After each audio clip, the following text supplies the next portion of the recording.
Bear Brothers, the Vireon Saga. Part 15. The Bear Brothers of Vireo. A New Beginning. With their plans now in splinters, the Space Wolves were at a loss. The Wolf Lord once again gathered his council to determine their fate. After much deliberation, the great company reached a drastic decision. They would shed their Space Wolf markings and remove every trace connecting them to their beloved legion.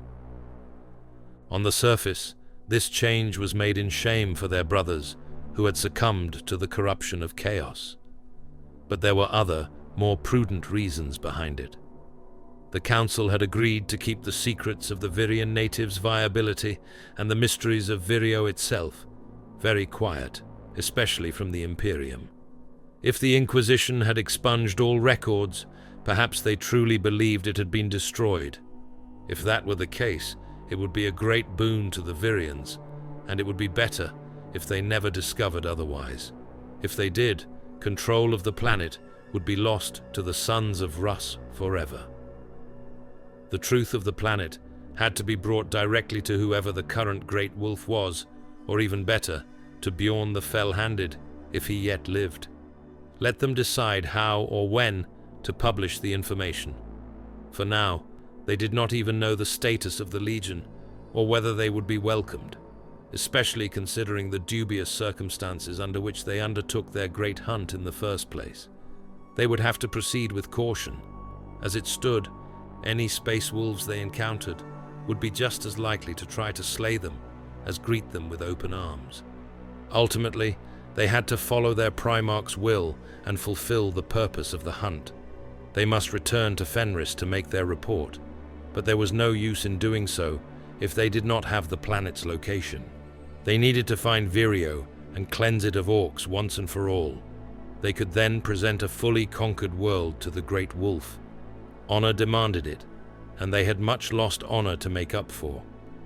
There was another consideration as well. It took decades before the doomed Wolf Brothers chapter had succumbed to their mutations. If necessary, they would wait a few generations to be sure the gene seed remained stable. If they were sufficiently strong and well equipped when they returned, they could establish themselves permanently on Vireo. If they failed to reconcile with their Space Wolf brothers, it would mean forging ahead on their own, and they would need a base from which to do so. If that were the outcome, they would simply await Russ's return, and he would welcome them as his progeny. Hopefully, it would not come to that.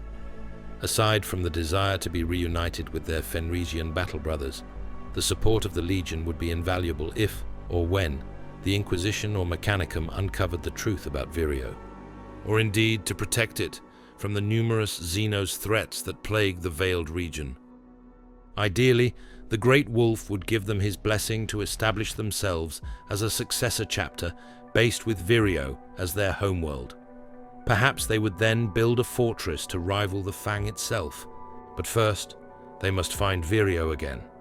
To do that, they had to track down either the Narcistine and convince them to share what they knew, or preferably find the Vega Marines and unleash their vengeant fury, forcing them to divulge the system coordinates. Unfortunately, finding either chapter may not be any easier than locating the planet. It seemed they had a difficult road ahead. They would have to obscure their identities if they wanted to operate freely. They would be hunted down if it was known they had survived. Only the Narcistine had that knowledge, and something had abruptly changed their demeanor before they had parted. It seemed that for now they would need to hide themselves even from the brother Astartes who had saved them. They had much they needed to accomplish, and they needed some anonymity to achieve those goals. It is a known Fenrisian practice for a warrior to change his identity when he has died and been reborn. So it was decided to honor the sacred place they had found. The great company reorganized itself as a new chapter and took the name given them by the courageous Vireon tribesmen when they first made planetfall, the Bear Brothers. The chapter was no longer strictly Fenrisian. Many native-born Vireons had joined their ranks. Those who remained of Fenrisian stock took upon themselves new Vireon identities. They made an oath never again to utter their former names, and that is why they are not given in this account. The Vireon people named the former Wolf Lord their king, echoing the custom on Fenris, and he was thenceforth known as King Rurik, the Great Bear. The Rune Master, now a Rune Lord, whose visions had initiated the entire saga, became Oberon Ghosteye. The Bear brothers chose for their new livery a pale green to represent the color of their new homeworld, and for their chapter symbol and iconography, the noble Vireon bear, several of which they had rescued from the planet's surface. All chapter vehicles and gear were painted and decorated in the new motif. The Vanguard cruiser, which was to be their home until they relocated their planet, was christened the Jegensroth, and was eventually renovated as well. While the chapter's organization inherited a Space Wolf structure and traditions of squad markings and insignia persisted, the designations and names of units and ranks were altered. It had been over 1,000 years since the glory-hungry Space Wolf Great Company had set out on its great hunt. Now in a different ship, under a different name, with different blood, and bearing a different badge, yet they followed the same spirit with the same conviction.